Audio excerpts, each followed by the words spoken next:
Welcome to NHL 99, the Athletics countdown to the 100 best players in modern NHL history. We rank 100 players, but we call it 99, because we all know who's number 1, we need to find the 99th place behind number 99. We will announce the new members of the list every Monday to Saturday until February. From the first moment Chicago Blackhawks captain Jonathan Toews lifted the Stanley Cup, it only took a few seconds to start looking for where to give it to him. That night in Philadelphia in June 2010, amid woos from Blackhawks teammates, NBC microphones picked up a question that was screaming on the ice. Advertising. Where's Hoss? Marián Hossa was actually standing right next to the captain. And the cup was finally about to become his. Other Blackhawks, even on a usually young team, had certainly waited and wished for the Stanley Cup. But no one waited like Hossa's. 2 seasons ago, he was traded to the bright future Penguins, where he entered an exciting playoff race with 2 wins missing against the Red Wings at the line. The following season, they joined the champion Red Wings, helping them take another trip to the Cup final, but losing at 7 to the Penguins, whom they had just left. The person who entered his 3rd consecutive final in 2010 can only imagine what went through Hossa's head. If it happens a lot, he recently told The Athletic. But when Toews turned around and handed him the cup, there was no more waiting or wondering. Hossa was a champion. And his work is not done. Hossa and the Blackhawks teams of the early 2010s quenched their championship thirst with a fire hose, and won the cup 2 more times, in 2013 and 2015. Each one was special, he said. But the first one was the hardest. This is the Hossa science, the culmination of his story-filled career. The trophy would come down as one of the greatest of his era, regardless of whether he found it or not, but the fact that his name was etched on it still strengthened his legacy. Hossa, who was the number 12 pick in the 1997 NHL draft, was a big, fast winger with dynamic scoring ability, a package so rare that there would never have to be anything else in the NHL. Former Detroit teammate Chris Draper said, "To me, he's one of the most beautiful, powerful skaters the game has ever had. That's the first few steps, unrealistic, the way they create the breakup."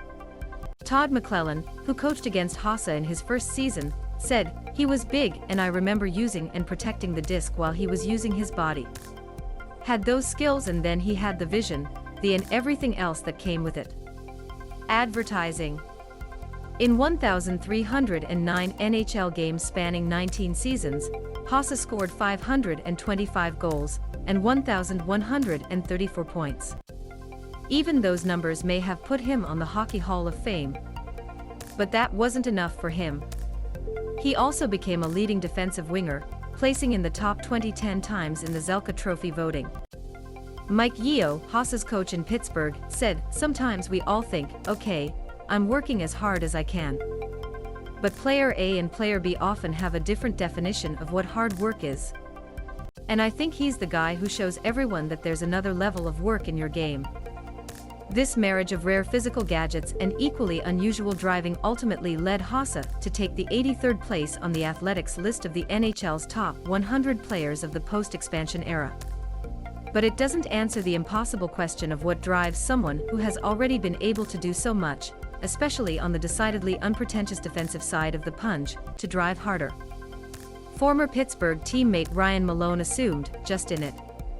When news of the team's trade for Hossa reached the Penguins in late February 2008, he sent a loud message within an organization that had only won 1 playoff game since 2001. Malone was like, "Oh my God, we're going for this." That's when it occurred to me, we're going to the Stanley Cup. Hossa scored 43 goals, a 100-point season, and 4 consecutive seasons with or more of 80 points in Atlanta a year ago. He was one of the elite of the game. His speed was incredible, Sergei Gonchar said. If you think about it, he was very strong and powerful in his skates, he was like a horse. It is very difficult to drop it from the disc. He's one of those guys who really needs to be in the perfect position to make sure he's not taking advantage of you. Otherwise will either slip by you or use his body to protect the purity, and you will get nothing. Advertising. Early in his career, Hossa, who played for Senators for Jacques Martin, said he pretty much learned to defend.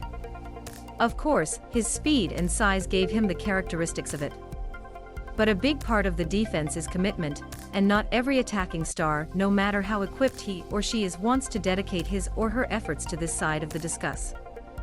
The Penguins, though, quickly saw it with Hossa. Gonker remembers watching the video, in which Hossa would not be in the picture, as the other team moved the disc to ice. If he was outside the frame, it made sense, he wouldn't be able to keep up with the game. And the next thing you know, Hossa comes back and lifts the stick and grabs the disc and goes in the direction, Gonker said. How fast he is, but also how dedicated he is to the back checks and helping people on the defensive side. Dude, he checked like a dog, Malone said. I felt like I was following it just as tightly, though not harder, almost as hard, as if I was checking back. That was the only thing that immediately caught the eye. He was the kind of guy who was a dream of a kind coach, Yeo said. That reputation was evident in Hossa's appearance in at least some voting for the Zelka Cup, which was awarded to the league's best defender in 3 of the 4 seasons preceding the Pittsburgh trade. And his arrival really provided the intended support. The Penguins stormed through the first 3 rounds of the playoffs, going on a 12-2 run toward the final. That's even more surprising to hear Hossa say he felt the biggest turning point in his 200-meter game wasn't coming when he arrived in Detroit a season later. When I started playing with Pavel Datsyuk, Hossa said. Hossa considered Datsyuk to be the best 200-meter player in the league at the time, and while there is ample evidence that Hossa had already climbed to those ranks, playing along the same lines as Datsyuk created an opportunity for Hossa to bring his own game to an equal level. At a higher level, the two would play a simple game of abstinence after practice. Within a circle, each player will have a disc. The goal of the game was to maintain the clear with control within the circle while playing the opponent's disc. No one is better at this than Pavel Datsyuk, said former Detroit teammate Dan Cleary. I've done it many times with Pavel. It's exhausting. You have no idea. It's like I'll be dying and Pav won't sweat. But Hoss was going to go and play, and these guys, I mean, their strength on their sticks is incredible. Draper joked, I wasn't invited to that game. But it was unreal. Hossa said he received small tricks from Datsyuk, and began to love him for stealing discs from behind.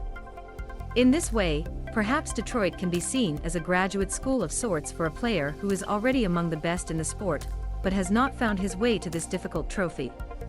Playing with players like Hossa, Draper and Nicklas Lidstrom, as well as players like Datsyuk and his 200-meter strength mate Henrik Zetterberg, he took a closer look at how the other greats of the sport found that extra advantage. He was proud of the form he took to be able to play all the ice at a high level. I learned from them, it's not enough, Hossa said. You still have to work harder. In that case, I was able to slide back and forth as hard as possible, so I was in a great position to steal the discs and control back as hard as possible to get new chances to attack. And Pavel showed me how to do it. I learned a lot from them.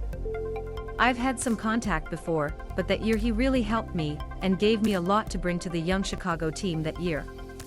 Chicago is where Hossa really begins to cement his legacy as one of the game's best two-way forwards, creating offense from his defensive instincts and influencing defense with his top-notch offense.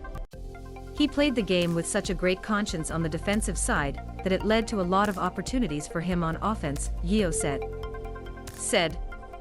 And then he would take over the talent from there. A give-and-take relationship with and without discs, with and without discs, with few wingers commanding more than Hossa, was perfectly exemplified when his hockey with the pack was at the forefront of the game's lexicon. That really started with Datsyuk's Red Wings, and Hossa soon brought that knowledge to a dynastic Blackhawks team. There's a very good reason why Hossa quickly gave Datsyuk and the company credit for shaping his defensive game, and the numbers show that. One of Datsyuk's most sought-after skills was the ability to get discs from competitors, seemingly as he pleased. Big or small, fast or strong, it didn't matter.